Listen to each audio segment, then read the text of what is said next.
يحيى عطية الله تنفذ بشكل مباشر.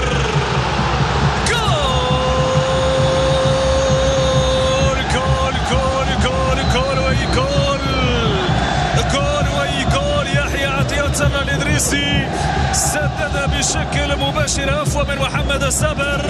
عفوا على مستوى الابعاد من حارس مغرب اتلتيكو تطوان، تمنح الثاني لفريق الوداد الرياضي وتعبد الطريق بنسبة كبيرة للفرسان الحمر لكسب نقاط الثلاث وواصلة الصراع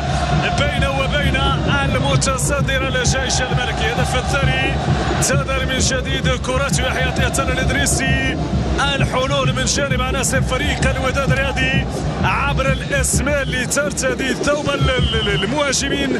مدافعين، لكن بالثوب المهاجمين الشات الاولى من امين فرحان نصر، والشات الثانيه من يحيى عطية الله الإدريسي الذي احيا الامال الكبيره لفريق الوداد من اجل تحقيق النقاط الثلاث. عفوا من محمد صابر اراد عمليه مسك الكره، لكن عمليه المسك كانت بشكل غير موفق وحول